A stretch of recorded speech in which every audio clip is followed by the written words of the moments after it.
कर्पूरगौरम करुणावतारम संसार सारम भुजगेन्द्रहारम सदा वसंतम हृदयारविंदे भवम भवानी सहितम नमामि। भवम भवानी सहितम नमामि। भवानी शंकरौ वंदे श्रद्धा विश्वास रूपिणों याभ्याम बिना न पश्यन्ति सिद्धा शांतस्तुमीश्वरम सिद्धा शांतस्तुमीश्वरम।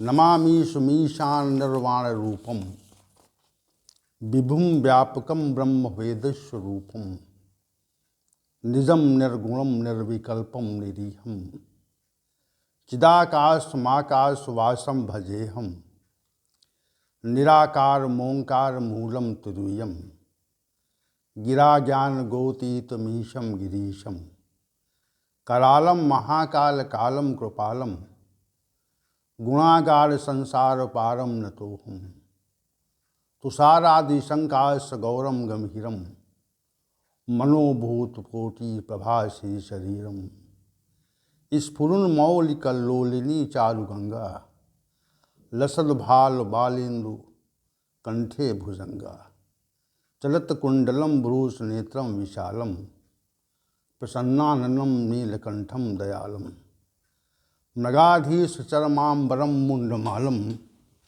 प्रियम शंकरम सर्वनाथम भजामि प्रचंडम प्रकष्टम प्रगल्भम परेशम अखंडम मजम भानुकोटि प्रकाशम तया शूल निर्मूलनम शूलपाणिम भजेहम भवानी पतिम भावगम्यम कलातीत कल्याण कल्पांतकारी सदा सज्जनानंद दाता पुरारी चिदानंद संदोह मोहापहारी प्रसीद प्रसीद प्रभु मन्मथहारी न यावद उमानाथ पादारविंदम भजन्ती है लोके परे व नराणम न तावत् सुखम शांति संतापनाशम प्रसीद प्रभो सर्वभूतादिवासम जानामि योगम जपम नैव पूजाम न तोहम सदा सर्वदा शंभुतुभ्यम जरा जन्म दुखौदतातप्यमानम प्रभो पाहि आपन्नु मामी शंभो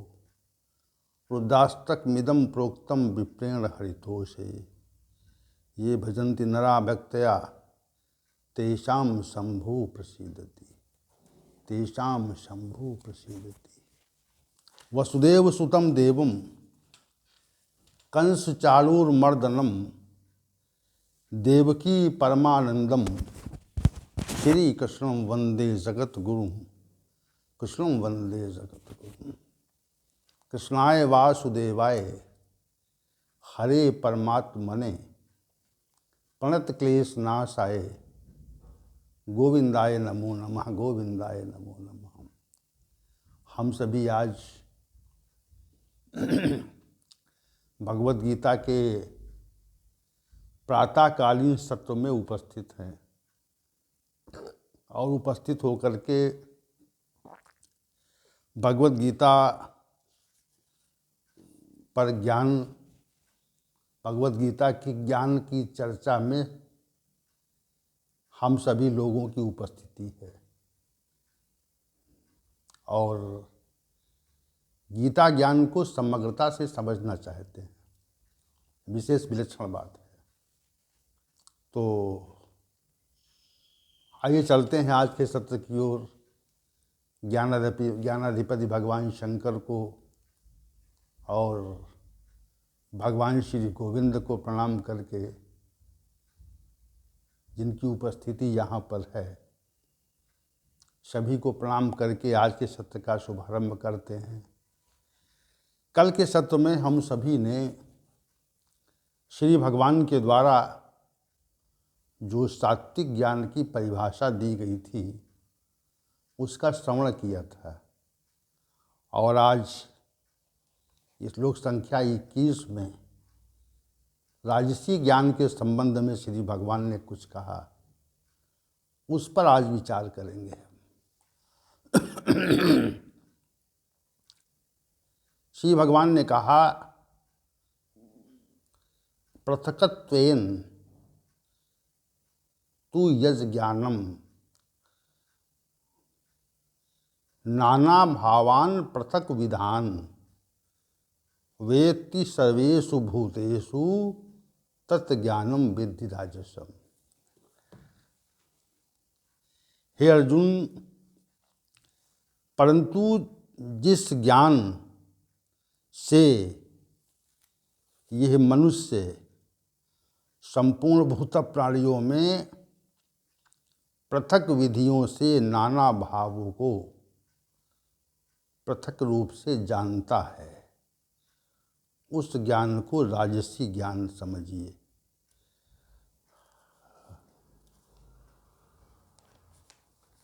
राजसी ज्ञान की विलक्षणता का वास्तविक स्वरूप का वर्णन है यहाँ पे। जिस ज्ञान के द्वारा सभी प्राणियों में पृथक पृथक प्रकार से नाना भावों को पृथक पृथक रूप से जानता है, तत्ज्ञानम राजसम विद्धि, उस ज्ञान को तुम राजसी समझो। अब यहाँ पर राजसी ज्ञान को परिभाषित किया श्री भगवान ने, तो विलक्षण बात है ये। और राजसी ज्ञान को विशेष रूप से कहा, और क्या कहा? जिस ज्ञान के द्वारा समस्त प्राणियों में कथन के भाव को समझें आप, कथन को समझें आप। जिस ज्ञान के द्वारा समस्त प्राणियों में पृथक विधि के नाना भावों को पृथक पृथक जानता है, उस ज्ञान को राजसी ज्ञान समझो। तो जो कथन का अभिप्राय है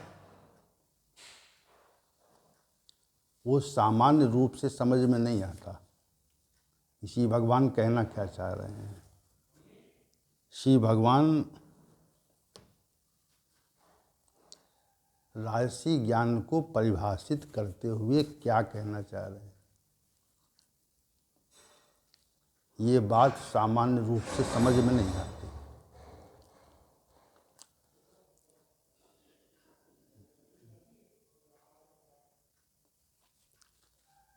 राजसी ज्ञान की जो परिभाषा श्री भगवान ने प्रकट की है वह रहस्यात्मक है और शीघ्रता से उसका व्याख्यान नहीं हो सकता, सहजता से वो नहीं कही जा सकती। लेकिन भावों को समझना पड़ेगा, भावों की विलक्षणता को आपको समझना पड़ेगा। राजसी ज्ञान में क्या होता है? संपूर्ण प्राणियों में पृथक पृथक भावों को पृथक विधि से जानता है। पहले वाले श्लोक को समझिए आप, वहाँ पर एक ही भाव था, वहाँ पर एक एकम अव्ययम भावम था। और यहाँ पे क्या है?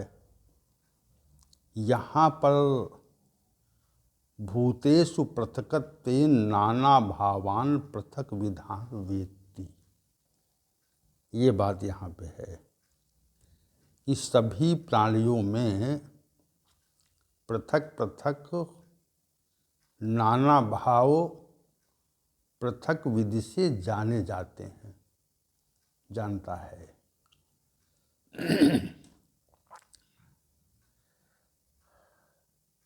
एक भाव नहीं है यहाँ पे पृथक पृथक भाव है।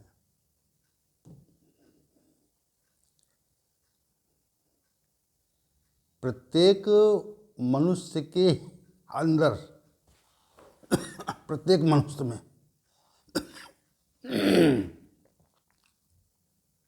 परमात्मा की उपस्थिति है।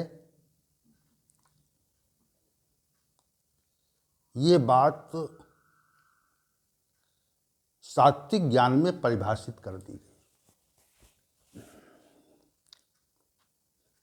लेकिन वह दृष्टि, सात्विक ज्ञान की जो दृष्टि है,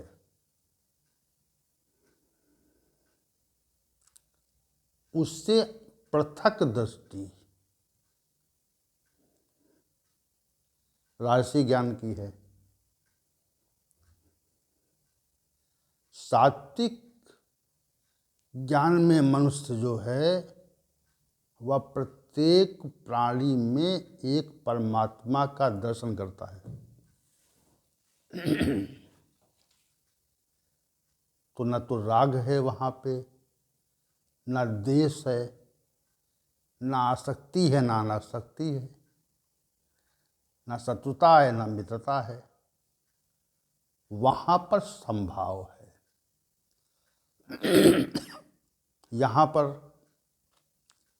यहाँ पर विषम भाव है। अंतर देखिए, थोड़ा सा अंतर, इसको हम सहजता देने का प्रयास कर रहे हैं कि सहज रूप से व्याख्यापित हो जाए। राजसी ज्ञान जो है वह सहज रूप से व्याख्यापित हो जाए। सात्विक ज्ञान में एक रूपता है, विषमता नहीं है।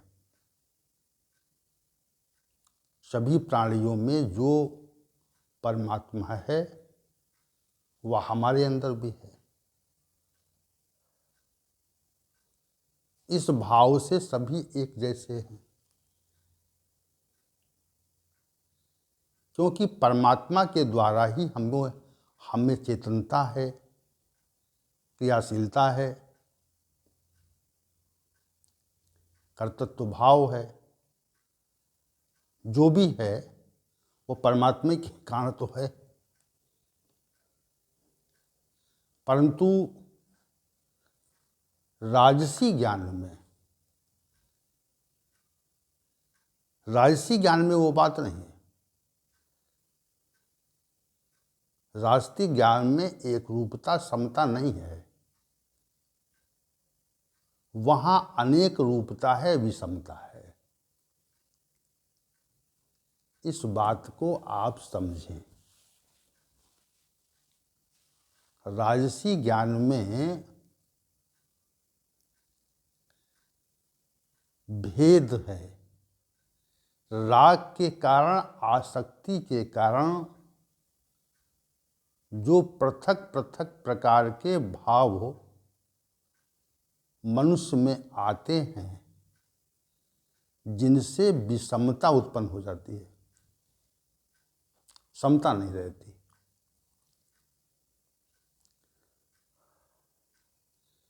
भूतेषु सर्वेषु भूतेषु पृथकत्वेन नाना भावान पृथक विधान। समस्त प्राणियों में पृथक पृथक अनेक भाव पृथक विधियों से समझ में आते हैं। विषमता क्यों? विषमता रजोगुण के कारण है। रजोगुणी मनुष्य में ही पृथक पृथक भाव होते, अलग अलग भाव होते। हमको किसी और दृष्टि से देखेगा और दूसरे व्यक्ति को किसी और दृष्टि से देखेगा, तीसरे व्यक्ति को किसी और दृष्टि से देखेगा। हमारे साथ कुछ पृथक प्रकार का व्यवहार होगा, दूसरे के साथ कुछ पृथक प्रकार का होगा, और तीसरे के साथ कुछ पृथक प्रकार का होगा। अलग अलग पृथक पृथक भाव हैं, नाना प्रकार के पृथक पृथक भाव हैं, एक भाव नहीं है। अब परमात्मा तो एक ही जैसा है, सब में विराजमान है, लेकिन ये समझ नहीं है, ये समझ का अभाव है, इस बोध का अभाव। क्यों अभाव है? राजसी गुण के कारण अभाव है। राजसी गुण की जो वृत्तियां हैं, उनमें एक वृत्ति भेद बुद्धि है और एक वृत्ति संशय है,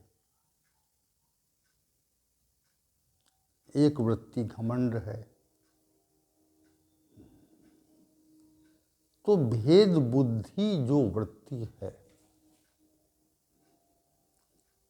उसके कारण नाना प्रकार के पृथक पृथक भाव स्वतः ही उत्पन्न हो जाते हैं।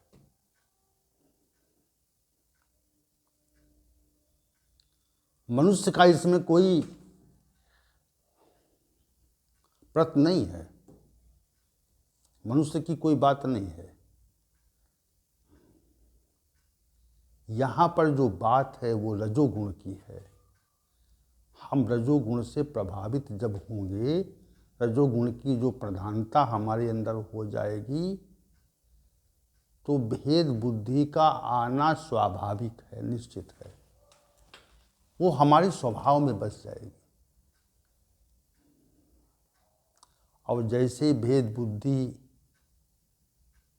बसी, तो वैसे ही पृथक पृथक प्रकार के भाव बस जाएंगे, एक भाव नहीं रहेगा।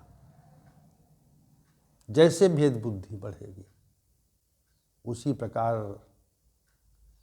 जब मनुष्य के अंदर संशय आ जाता है,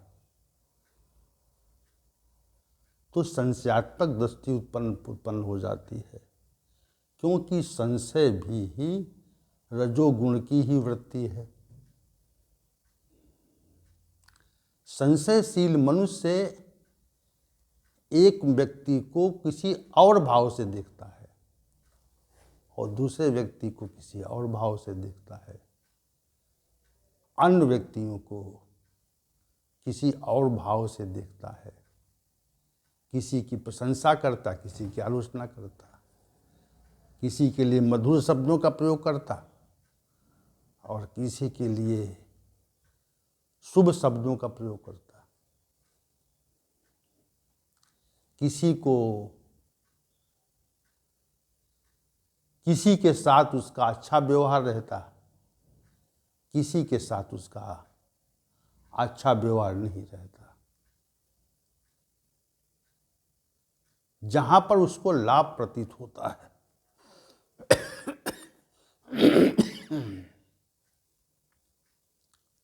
जहां पर लाभ दिखाई पड़ता है,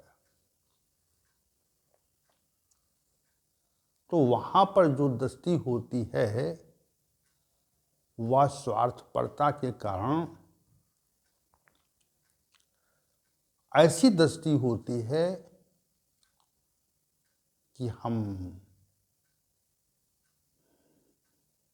इस व्यक्ति से कितना अपना हित करवा लें, और कोई हमारा अहित करता है जब, तो उसका कितना अहित कर दें, ये भाव आ जाता है। तो ये जो नाना प्रकार के पृथक पृथक भाव हैं, ये रजोगुण के कारण ही होते हैं। वहां पर ये विचार नहीं रहता, इस भाव का अभाव हो जाता है कि परमात्मा ही तो सब में एक है, जो हमारे अंदर है वही इसके अंदर है। तो जब परमात्मा एक है, सभी के अंदर एक ही स्वरूप से परमात्मा विराजमान है, तो परमात्मा जब सभी के अंदर एक ही स्वरूप में विराजमान है, तो पृथकता कहाँ पर है? एक रूपता होनी चाहिए, लेकिन रजोगुण के कारण पृथकता होती है। रजोगुण मनुष्य को पृथकता उत्पन्न करने के लिए बाध्य करता है। पृथकता रहेगी। जो यहाँ पर श्री भगवान ने कहा, पृथक पृथक भावान ज्ञानम सर्वेषु भूतेषु पृथक विधान नाना भावान पृथक्तेन वेत्ति। वहाँ पर इच्छते था और यहाँ पर वेत्ति पद का